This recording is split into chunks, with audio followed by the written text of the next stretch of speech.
I do. Hey, welcome to Stoltz Bros, episode 31. We're going to talk about Jesus walking on the water today, and the picture is very simple. He sees him stressed out, he sees him worn out, and he reaches out to help him. But the reason why part of that was they had a hardened heart. And we're going to talk about that today on this episode of Stoltz Bros Bible Study, episode 31. Yeah, there you go. All right. Oh, dog, you're making me nervous again. Earlier we were dog walked through and unplugged everything for us. It was very generous and helpful. So immediately Jesus made his disciples get into the boat and go ahead of him to Bethesda while he dismissed the crowd. After leaving them, he went up to the mountainside to pray. So we've already said that chapter 6 is just full of activities. They go out and Jesus sends them out. They come back, they feed the 5,000. It's been a very long day. They're exhausted. And Jesus is like, okay, guys, you leave. I'll take care of the crowd. And so later that night, the boat was in the middle of the lake, and he was alone on the land. He saw the disciples straining at the oars because the wind was against them. Shortly before dawn, he went out to them walking on the lake. He went by. He was about to pass them, but when they saw him walking on the lake, they thought he was a ghost. They cried out because they all thought because they were all terrified.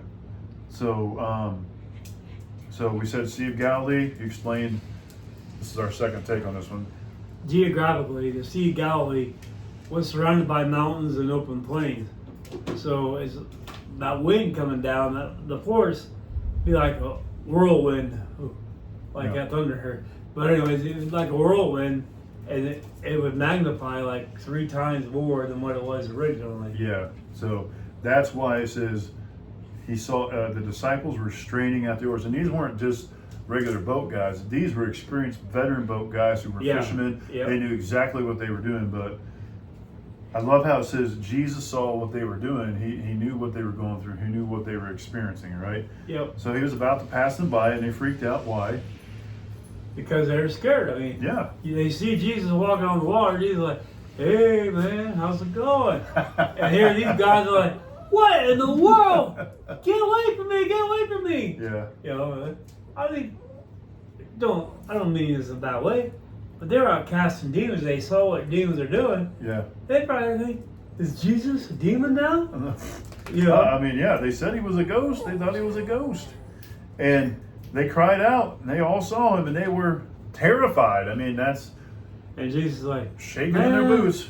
Man, calm down, boys. It's okay. Exactly. You know? He said, well, he says it this way. That's a good translation. I'm pretty sure. But the guys are like, yeah.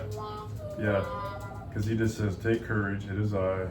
Don't be afraid. Then he climbed into the boat with them, and what happened? The wind died down. Yeah. See, I told you. Yeah. I told you everything's gonna be okay. Yeah. Don't you have any faith in me? What's wrong with you boys? I mean, you know. Yeah. No, you're Sorry good. for the crude No, translation. they're good. They were completely amazed. And here's the key. We'll camp out here for a minute. For they did not understand about the loaves.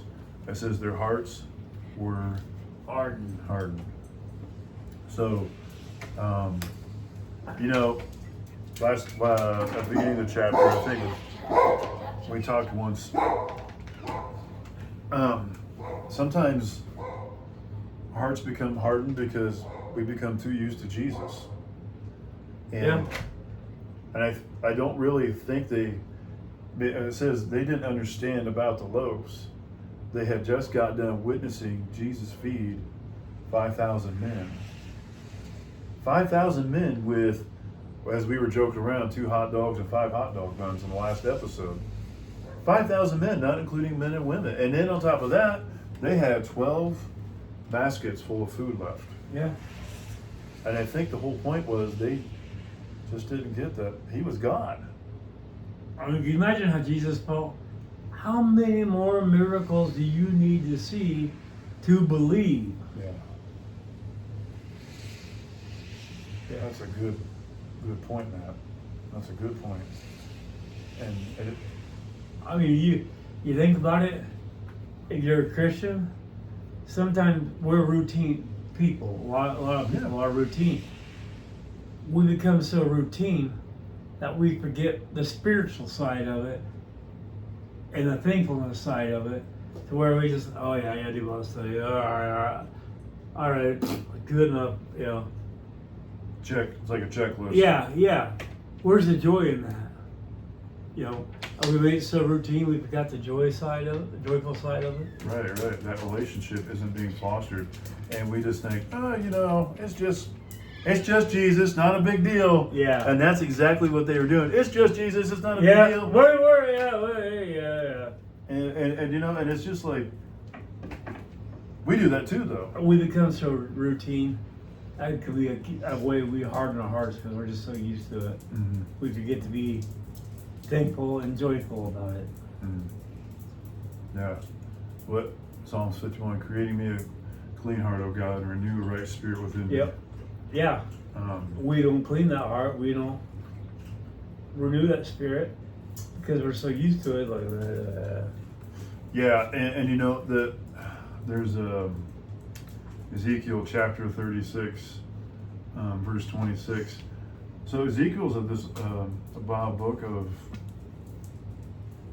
God working in the nation of Israel, trying to get them to come back with Him, or else they're going to have experience the judgments that they brought on themselves Right. through disobedience and through the hardened hearts that we've been talking about. And He says this. He says, "I will give you a new heart and put a new spirit in you. I will remove from you the heart of stone and give you a heart of flesh."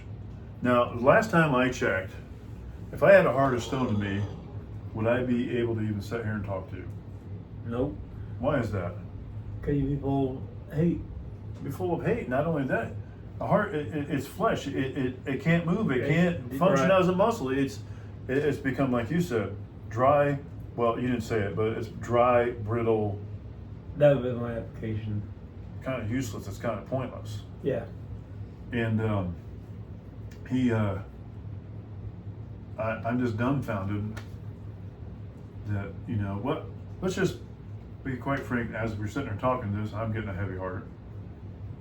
I'm sorry. No, that's okay. That's good. That my heart's been hard too many times because I wanted it to be. I've chosen for it to be because I've been selfish. I've chosen sin, and I've not allowed God to work in my life. I've not been obedient. And just like these guys, they've seen God do some miraculous things. I remember once being a part of a church that was part of a church plant, and God literally gave the church a building within 3 months after the church plant started. And being like, holy cow, that is awesome. But I think it's important also that we not take for granted that we have breath, that you and I are sitting here talking, just even the little things. And I don't know. I'm not sure what else to say, but we do have a few more verses in this passage. What were you? Okay. Verse 53 says, when they crossed over, they landed at Gennesaret. You remember that's where the pigs were? Yep. That's where they were, and anchored there. As soon as they got out of the boat, people recognized Jesus. Uh-oh. Why? Because Jesus was a rock star. Yeah, he was a rock star. Rock star. Yeah, not the munch, not the drink, but Jesus was the rock star status back then. And as soon as they get people, and they ran throughout the whole region, and they carried the sick on the mats wherever they heard this. And this is mind-boggling to me. It says, and whenever he went into the villages, the towns, and countrysides, the people placed the sick in the marketplaces. They begged him to let them touch just the edge of his cloak. And guess what happened? Boom, they're healed. Yeah. Because he was rewarding them for their faith. Yeah. I mean, If I can again, just- faith. Yeah, just reach out and touch. And you know what prevents a heart of stone? Greed. Faith. Faith, yep. I'm sorry, wrong Oh, no, you're good. wrong word. You got your Audience over here. Yeah, you got your posse down here. So yeah, all right, Matt. So stump Matt question: what can we do to prevent having a heart of stone, man? Keep our spirit renewed and refreshed, and ask God to guard against us from the evils of this world. Yeah. I mean, faith, keeping our faith in God. Let me just let me read. You're being so patient over there, waiting on us. Our studio is a. Sorry. My wife was standing behind the camera. She took the dogs out, and don't want to interrupt us. So she's being Yeah. kind and waiting on us to finish. So, Thank you, honey. I appreciate it. Let me finish with Psalms 51. Just okay, verse 10 and on. It says, "Create me a clear heart, O God, and renew a steadfast spirit within me.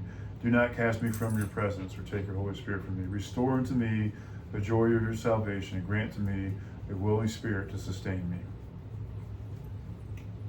We ask God for help, and what happens? He helps us. Right. So there we go. How's your heart today?